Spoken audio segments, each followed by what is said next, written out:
देखिए, मध्य प्रदेश की सभी 29 लोकसभा सीटों पर वोटिंग हो चुकी है, तो अब मध्य प्रदेश की मोहन सरकार काम पर लौट आई है। मुख्यमंत्री डॉक्टर मोहन यादव आज मंत्रालय में बैठक करेंगे।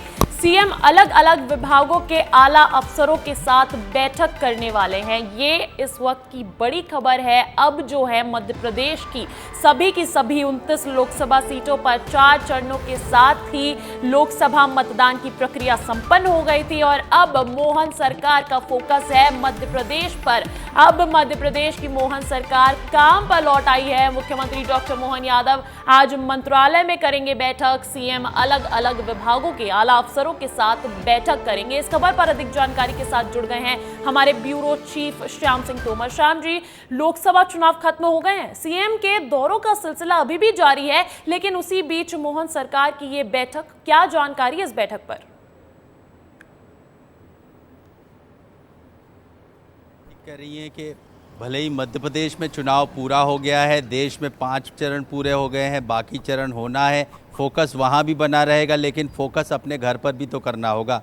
तो मंत्रालय वो घर है जहाँ से पूरे प्रदेश चलता है। इस प्रदेश में इसकी रगों में फाइलें दौड़ती रहें, अधिकारी तत्पर रहें, ये ज़रूरी है। इसलिए समीक्षा कर रहे हैं सीएम कि कहाँ छूटी थी चीज़ें और अब कहाँ से आगे बढ़ानी है। एक बड़ा मामला जो है सिंहस्थ को लेकर भी है, जिसको लेकर सरकार बहुत ज़्यादा जो है संवेदनशील है, और शिप्रा उससे भी बड़ा मुद्दा है। शिप्रा की शुद्धता, आचमन लायक जल हमेशा बना रहे, सदा नीरा रहे नदी, ये भी एक प्रोजेक्ट है जिस पर फोकस करती रही है सरकार, अभी भी कर रही है। शिप्रा पर फोकस, सिंहस्थ पर फोकस। श्याम जी, जानकारी है कि अलग अलग विभागों के अफसर शामिल होंगे, ऐसे में फिलहाल प्राथमिकता किन विभागों पर देखी जाएगी?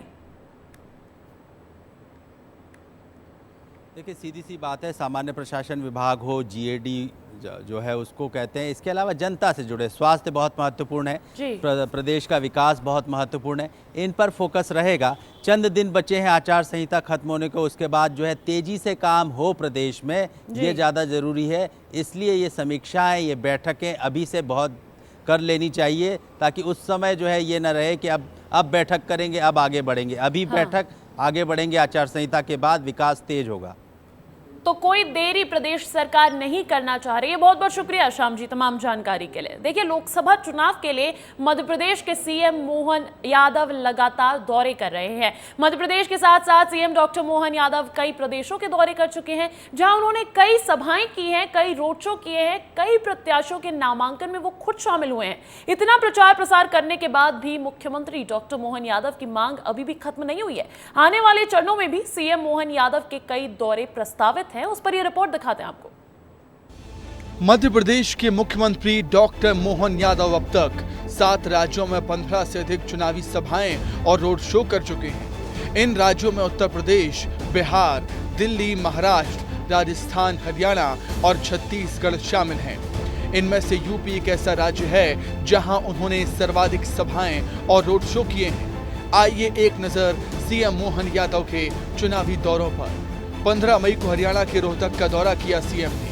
सीएम 16 मई को झारखंड में चुनाव प्रचार करने के लिए पहुंचे थे। सीएम मोहन यादव 17 मई को फिर यूपी में चुनाव प्रचार करने के लिए पहुंचे। 18 मई को मुंबई में चुनावी प्रचार किया सीएम डॉक्टर मोहन यादव ने। 19 मई को सीएम फिर यूपी में प्रचार करने के लिए पहुंचे थे। 22 प्रत्याशियों की नामांकन रैली में शामिल हुए सीएम। वहीं प्रदेश के 13 जिलों में रात्रि प्रवास किया। अभी भी मुख्यमंत्री की मांग इस राज्य में खत्म नहीं हुई है, बल्कि 7वें चरण की 27 में से 7 सीटों पर उनकी सभा और रोड शो प्रस्तावित है, जिसको लेकर बीजेपी का कहना है कि मोहन यादव के सीएम बनने से यादव समाज का झुकाव बीजेपी की तरफ बढ़ा है और सीएम मोहन यादव के दौरे से बीजेपी को फायदा होगा। देखिए, मोहन यादव जी ने मुख्यमंत्री के तौर पर जो कार्य किया है उससे अपनी एक विशिष्ट छवि बनाई है और एक ऐसे नेता जो मजबूत निर्णय लेते हैं। ऐसे में देश भर में उनकी लोकप्रियता बढ़ रही है। अधिकांश क्षेत्रों में उन्हें सभाओं के लिए, रोड शो के लिए बुलाया जा रहा है। वहीं सीएम मोहन यादव के चुनावी दौरों को लेकर कांग्रेस उन पर तंज कस रही है। मैं समझता हूं कि ऐसे नेता जो पर्ची वाले मुख्यमंत्री हैं, इनकी मांग कहां हो सकती है। ये तो वो कोशिश कर रहे हैं ध्रुवीकरण की। दरअसल लोकसभा चुनाव में कांग्रेस के साथ ही बीजेपी भी ओबीसी, एसटी, एससी मतदाताओं को लुभाने का प्रयास कर रही है। बीजेपी ने इसके लिए मध्य प्रदेश के मुख्यमंत्री डॉक्टर मोहन यादव को बड़ा चेहरा बनाकर उतारा है। वो लगातार दौरे कर रहे हैं। यूपी और बिहार में यादव एक बड़ा वोट बैंक है, जिस पर पार्टी की नजर है। इन्हें साधने के लिए पार्टी ने प्रदेश से डॉक्टर मोहन यादव को आगे किया। यूपी में 6वें चरण में 15 से अधिक लोकसभा सीटों पर सभाओं के बाद 7वें चरण के लिए भी सीएम डॉक्टर मोहन यादव की मांग आ रही है। तो देखिए, सीएम डॉक्टर मोहन यादव ताबड़तोड़ प्रचार प्रसार कर रहे हैं। मोहन सरकार की आज बैठक भी है मंत्रालय में। बीजेपी मजबूत स्थिति में नजर आ रही है। ऐसे में मध्य प्रदेश कांग्रेस अब आत्मावलोकन के मोड़ पर आ गई है। 4 जून को चुनाव परिणाम आते ही कांग्रेस के नेता मंथन करेंगे। इसमें कांग्रेस के बड़े नेता ब्लॉक स्तर पर जाएंगे, कार्यकर्ताओं से मिलेंगे, उनकी सुनेंगे और पार्टी को जमीनी स्तर पर मजबूत करेंगे। देखिए ये रिपोर्ट इस पर। कांग्रेस का मंथन प्रोग्राम शुरू। 15 जून से मंथन पर बैठेंगे कांग्रेसी। मंथन से कैसे मिलेगी जीत? लोकसभा हार के डर से पहले जीत की तैयारी। देश में मोदी लहर है, इस बात से कांग्रेस अनजान नहीं है। यही कारण है कि वो मानकर बैठे हैं कि इस चुनाव में जीतना मुश्किल है, इसलिए अब मंथन कर रहे हैं और आने वाले चुनाव की तैयारी में लग गए हैं। मध्य प्रदेश में लगातार पार्टी छोड़ते कांग्रेसियों के बाद अब सीनियर लीडर्स प्रदेश में कांग्रेस को बचाने में लग गए हैं, जिसके लिए कांग्रेस ने सोमवार को एक बड़ी बैठक भोपाल में रखी, जिसमें कमलनाथ, जीतू पटवारी समेत पार्टी के कई बड़े नेता शामिल हुए। बैठक शुरू तो इस मकसद से हुई थी कि इसमें काउंटिंग को लेकर बातचीत होगी, लेकिन ये बैठक पहुंच गई मंथन तक, यानी उस मंथन तक जिसमें ये जाना जा सके कि पार्टी हार क्यों रही है। कांग्रेस के लिए ये मंथन क्यों जरूरी है, वो सज्जन सिंह वर्मा के बयान से समझ सकते हैं, जिन्होंने अपनी ही पार्टी पर आरोप लगाते हुए कहा कि अगर समय पर भीतरघातियों पर कार्रवाई होती तो हार नहीं होती, लेकिन पार्टी के अनुशासन समिति ने इसलिए कोई एक्शन नहीं लिया ताकि लोकसभा चुनाव में पार्टी को नुकसान ना हो। डर के राजनीति नहीं होती है, बोल्ड डिसीजन लेना पड़ते हैं, कड़े निर्णय लेना पड़ते हैं, तब जाके पार्टी में अनुशासन, लोगों में एक ये तो लगता ना कि भाई पार्टी कार्रवाई करती है। अभी तो लग रहा है कि पार्टी इस तरह के एलिमेंट पे कोई कार्रवाई करती नहीं, इसलिए खुली छूट है। अब ये भी जान लीजिए कि टूटती कांग्रेस का अगला कदम क्या होगा, बैठक में क्या तय किया गया है, कांग्रेस की वो प्लानिंग विस्तार से जानिए। कांग्रेस 5 जून से अगले चुनाव की तैयारी करेगी। पार्टी को मजबूत करने के लिए मंथन कार्यक्रम होगा। पहले चरण का मंथन 15 जून पर शुरू होगा। 15 अगस्त तक मंथन का पहला चरण चलेगा। मंथन में सीनियर नेता ब्लॉक स्तर पर जाएंगे।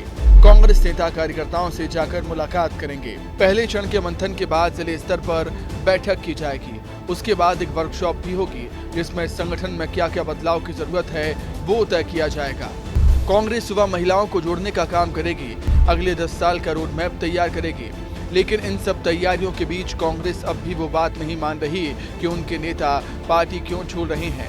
बस वो ये मान रहे हैं कि भीतरघाती ही पार्टी छोड़ रहे हैं। कि कांग्रेस पार्टी के कार्यकर्ता, कांग्रेस पार्टी के सभी नेता एकजुट होकर उनने चुनाव लड़ा। किसी की कोई नाराजगी नहीं थी और जो कोई लोग इधर उधर खिलाफत करने वाले थे वो सब चले गए। कि भीतरघात जो करने वाले लोग हैं वो सब बाहर ही चले गए। जब ये सवाल जीतू पटवारी से पूछा गया तो उन्होंने बात पर पहले तो जवाब नहीं दिया, फिर घुमा फिरा कर कहा कि जो लोग पार्टी छोड़कर जा रहे हैं उनको बीजेपी के मंच पर कुर्सी मिल जाए, यही चाहते हैं। जो लोग ऐसे थे भितराघाती करते थे, अंदर से हराते थे, वो लोग बीजेपी में चले गए। और आज तक हमने चूंकि चुनाव चल रहे थे ये बात कभी नहीं कही, पर जैसा प्रभारी महोदय ने कहा, धन्यवाद उनको। अब भगवान उनका सम्मान बचा रहे हम, कम से कम वो कुर्सी और चेयर पे बैठ जाए मंचों पे, ये हमारी उनसे संवेदनाएं भी है और उनके लिए एक तरह से भावना है हमारी। हमने आपको सुनाया था कि कांग्रेस के सज्जन सिंह वर्मा ने भीतरघातियों पर कार्रवाई न होने की बात कही थी। यही सवाल जब जीतू पटवारी से पूछा गया तो उन्होंने कार्रवाई होने की बात कही। अनुशासन समिति ने कार्रवाई की थी, वो लिस्ट हमने जिनको पार्टी से बाहर किया वो आपके पास भेजी थी। भी ऐसे जिनकी शिकायतें मिली थी उनको लेकर भी पार्टी ने संबंधित शिकायतकर्ता से बातचीत करके 90% केसों को सॉल्व किया है। और रही बात फिर से अनुशासन अच्छा हो, इसी के लिए तो स्ट्रेंथन है, जो मंथन है, इसी के लिए प्रभारी महोदय ने भी आगे आप लोगों को एक तरह से हमारी पूरी भावना व्यक्त की है। वहीं अब कांग्रेस के मंथन और भीतरघातियों पर बीजेपी हमलावर है। तो ये उनका इशारा उनके नेतृत्व के प्रति है, उनका इशारा जीतू पटवारी जी की तरफ है। जीतू पटवारी जी दूसरों की तरफ बयान देते हैं, ये उनके आपस का मामला है। चलते चुनाव में कमलनाथ जी के भी बयान आए थे, वो भी जीतू पटवारी पर निशाना साध रहे थे।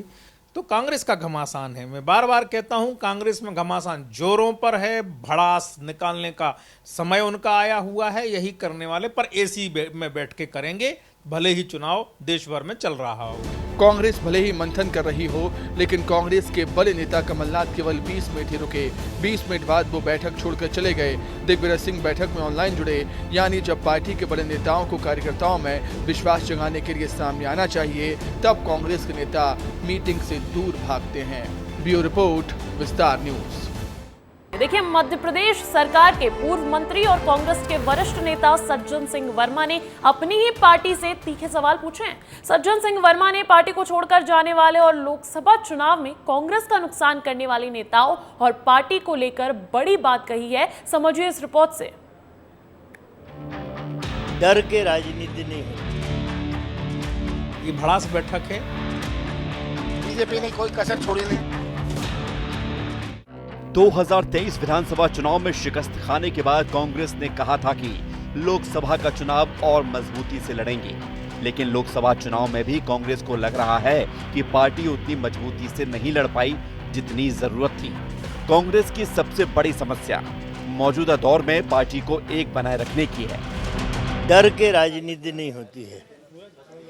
बोल्ड डिसीजन लेना पड़ते हैं, कड़े निर्णय लेना पड़ते हैं, तब जाके पार्टी में अनुशासन, लोगों में एक ये तो लगता ना कि भाई पार्टी कार्रवाई करती है। अभी तो ये लग रहा है कि पार्टी इस तरह के एलिमेंट पे कोई कार्रवाई करती नहीं, इसलिए खुली छूट है। कांग्रेस को दी सज्जन की नसीहत पर अब बीजेपी चुटकी ले रही है। ये भड़ास बैठक है, एक दूसरे को लताड़ लगाने की बैठक है। ये बैठक कांग्रेस के भीतर मचे घमासान की प्रतीक है। अब आप कांग्रेस के दूसरे बड़े नेता का बयान भी सुन लीजिए। मध्य प्रदेश के पूर्व मुख्यमंत्री कमलनाथ कह रहे हैं कि आम जनता कांग्रेस के साथ है, लेकिन भाजपा ने बेईमानी की है, पुलिस का दुरुपयोग किया गया है। आम जनता कांग्रेस के साथ है। तो बेईमानी में तो बीजेपी ने कोई कसर छोड़ी नहीं, पूरी बेईमानी करी है। बीजेपी ने भी कमलनाथ के आरोपों पर पलटवार किया है और कांग्रेस के नेताओं के बयान पर सवाल खड़े किए हैं। इतने 40-45 डिग्री के टेम्परेचर में भाजपा के नेता कार्यकर्ता देश भर में अलग अलग मोर्चों पर काम कर रहे हैं। कांग्रेस के नेता यहाँ एसी में बैठकर गप्पे मार रहे हैं। तो कांग्रेस के नेता जो बयान दे रहे हैं, उससे क्या ये मान लिया जाए कि कांग्रेस को फीडबैक उम्मीद के अनुसार नहीं मिला है? ब्यूरो रिपोर्ट, विस्तार न्यूज। अगली खबर इंदौर से। इंदौर में भिखारियों को भीख देना, ट्रैफिक सिग्नल पर किसी बच्चे से कोई सामान खरीदना अब अपराध की श्रेणी में होगा और यदि आप किसी को भीख देते दिखाई देते हैं तो आपके खिलाफ कानूनी कार्रवाई हो सकती है। शहर को भिखारी मुक्त करने के मकसद से कलेक्टर आशीष सिंह ने इसके आदेश दिए हैं और भिखारियों को भीख या कोई भी सामान नहीं देने की चेतावनी भी दी है। अगर आप भीख देते पाए जाते हैं या सामान खरीदते पाए जाते हैं तो आप पर कड़ी कार्रवाई की जा सकती है। खास तौर पर कोई बच्चा अगर भीख मांग रहा है या किसी भी सामान की बिक्री कर रहा है, तो अगर हम लोग उससे कोई सामान खरीद रहे हैं या उसको भीख दे रहे हैं तो ये कानूनन अपराध की श्रेणी में आता है। ऐसे भीख देने वालों के खिलाफ भी हम लोग कार्रवाई करेंगे और भिक्षावृत्ति में संलग्न जो बच्चों के अलावा दूसरे भी लोग हैं, अगर उनको भिक्षा दी जाती है तो निश्चित रूप से ये भिक्षावृत्ति को प्रमोट करने का कार्य है। तो ऐसे व्यक्तियों के विरुद्ध भी अब कार्रवाई हमारी चालू होगी। इससे संबंधित साइनेजेस हम लोग लगाने वाले हैं। तो वहीं एमपी की हाई प्रोफाइल नर्सिंग घोटाला मामले में सीबीआई ने बड़ा खुलासा किया है। इस हाई प्रोफाइल घोटाले में नर्सिंग कॉलेज के मालिक अनिल भास्करन की पत्नी सुमा अनिल ने 10 लाख रुपए दिए थे। सीबीआई की 4 टीम्स ने कई राज्यों में छापेमारी की। भोपाल, इंदौर, दिल्ली और जयपुर समेत 31 ठिकानों पर दबिश देकर टीम ने सीबीआई के 3 अधिकारियों समेत 13 लोगों को गिरफ्तार किया है और 23 लोगों के खिलाफ मामला दर्ज किया। साथ ही टीम ने तलाशी के दौरान 2 करोड़ से अधिक रुपए बरामद किए। तो जब अधिकारी अपराधी बन जाएं तो यही वो पूरा मामला है। एमपी